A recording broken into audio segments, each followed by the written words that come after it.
Salve, salve, amigos! Salve, salve, galera ligada aqui no canal. Sejam todos muito bem-vindos.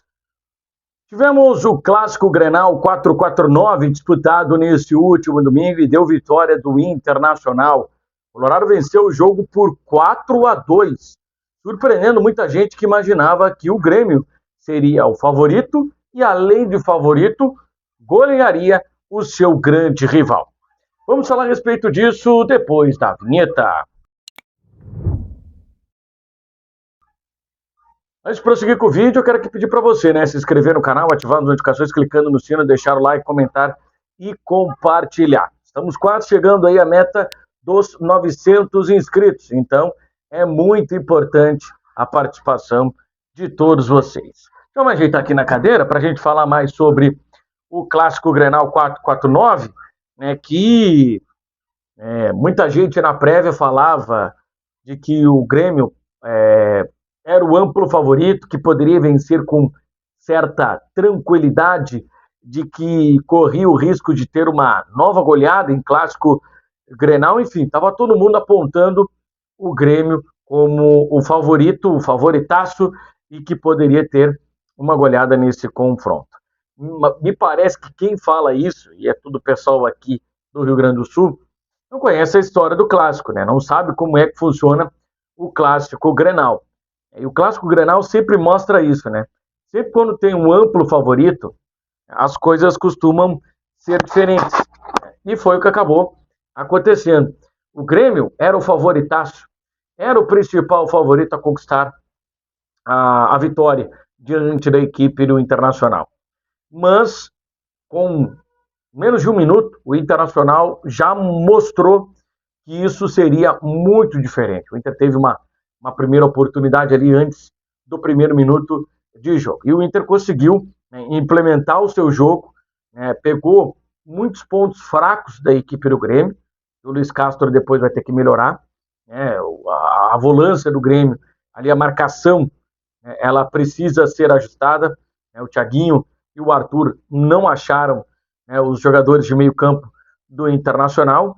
E o Internacional passeia, até levar um gol. E aí, muito mais, uma jogada de flanco, um cruzamento para dentro da grande área, o Carlos Vinícius ajeita e o Amuso acaba colocando a bola para o fundo do gol. Um erro de cobertura ali, nas costas do Bernabé, que aliás é um ponto fraco do Internacional, não de hoje, mas de muito tempo. Mas aquele 1-0 era um resultado extremamente enganoso, porque o Inter tinha muito mais volume e tinha muito mais chegadas ofensivas do que a equipe do Grêmio. Tanto que o Inter consegue o empate numa jogada de chiripa, um cruzamento feito para dentro da grande área.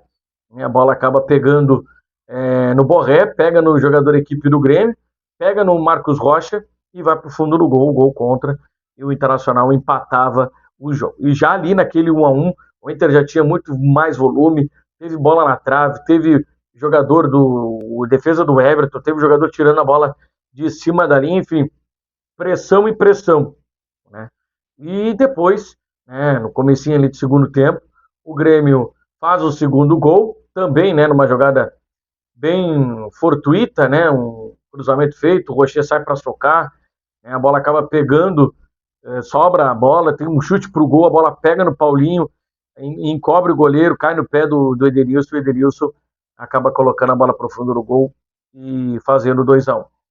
Todo mundo imaginava que o Inter iria desmoronar e que o Grêmio iria fazer o que todo mundo achava que o Grêmio iria fazer. Só que o Grêmio não contava que em 7 minutos o Internacional viraria o jogo.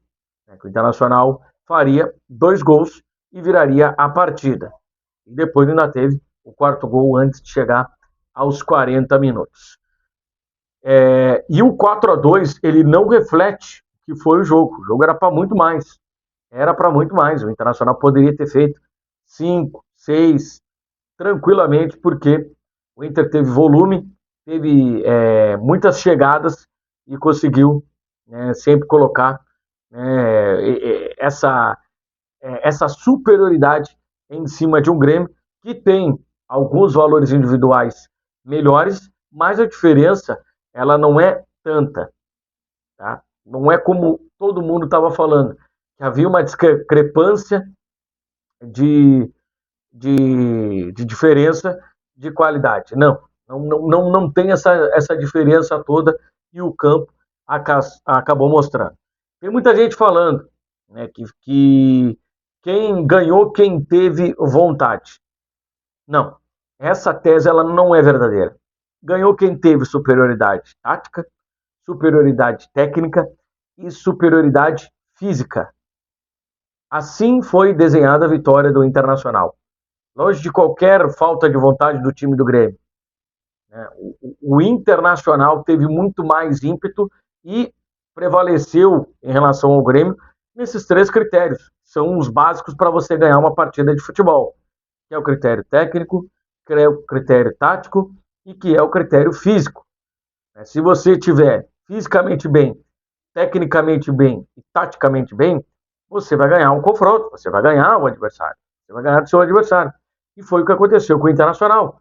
Então, esse discurso de que ganhou quem teve mais vontade é mais para desvalorizar, né, a vitória do Internacional e tentar descredibilizar, né, a vitória do Inter e tentar, quem sabe, minimizar a atuação desastrosa do Grêmio, que foi uma atuação desastrosa, mesmo o Luiz Castro no intervalo tentando corrigir algumas questões, porque o Inter domina todo o meio-campo no primeiro tempo, justamente por ter uma postura mais agressiva. O Grêmio, Luiz Castro, todo mundo dentro do Grêmio, institucionalmente o Grêmio achou que iria patrolar, achou que iria passar por cima. Tanto que o Grêmio vai com o time solto, vai com o time leve, acreditando que o Inter ia recuar suas linhas, fechar a casinha e esperar para não ser goleado dentro de casa. Só que a postura do Pesolano foi totalmente diferente.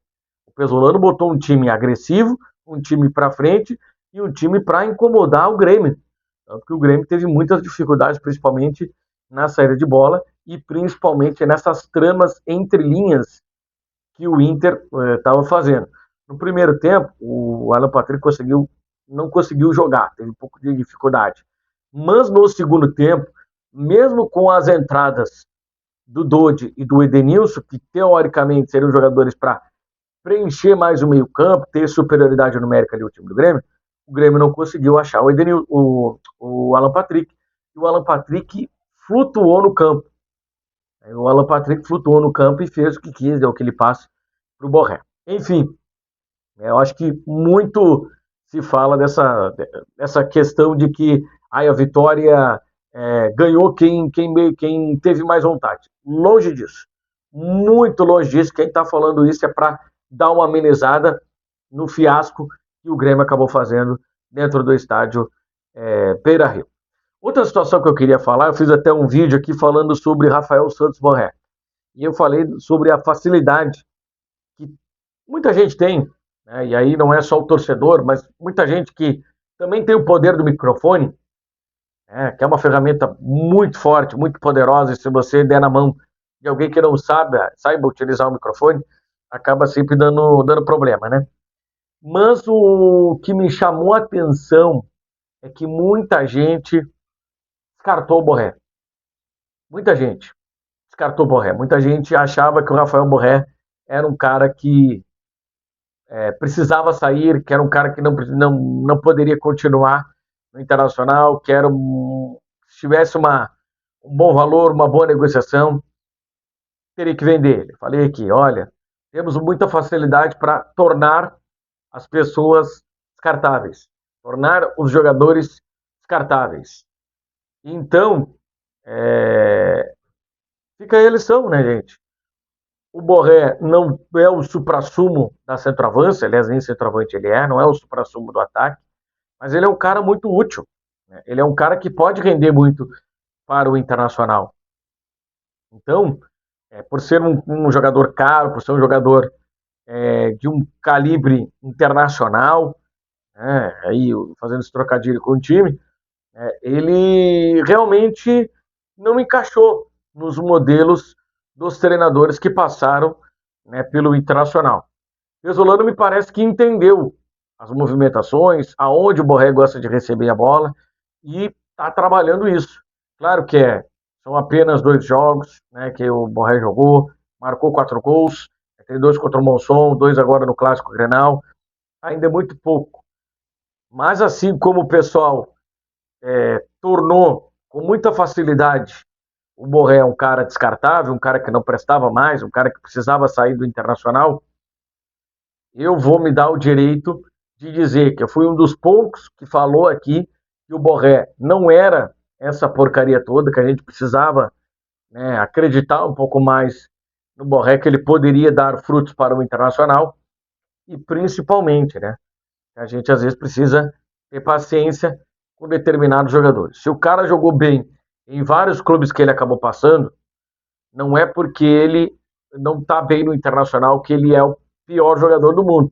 Assim foi tratado o Borré, como o pior custo-benefício que o Internacional tem. Enfim, é importante a gente fazer esse parênteses, porque que eu ouvi o ano passado, e até falei depois que terminou o campeonato, muita gente colocou o Borré no balaio para ser negociado, para ser vendido.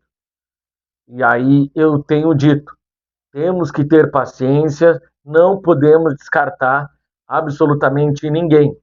Não dá para descartar nenhum jogador. Não dá para dizer que o jogador ele não presta, que ele não joga. Claro, alguns tu pode dizer isso, que aqueles que nunca mostraram absolutamente nada por onde passou, esse aí tu pode ter a sua opinião definitiva. Mas no futebol não existe não existe um, uma palavra definitiva, porque o futebol ele é muito cíclico. Daqui a pouquinho tu tá mal, tu entra num clássico, tu faz gol, tu ganha confiança e tu volta a ser aquele jogador que passou por outro clube. Então é importante fazer esse parênteses aí, porque muita gente achincalhou o Borré, falou que o Borré não servia, falou que o Borré não prestava, e agora a gente vê que o Borré é sim um jogador muito útil e que ele sim, dentro de um esquema bem elaborado, de um treinador de futebol, um técnico de futebol, um treinador com um cara que treina as pessoas,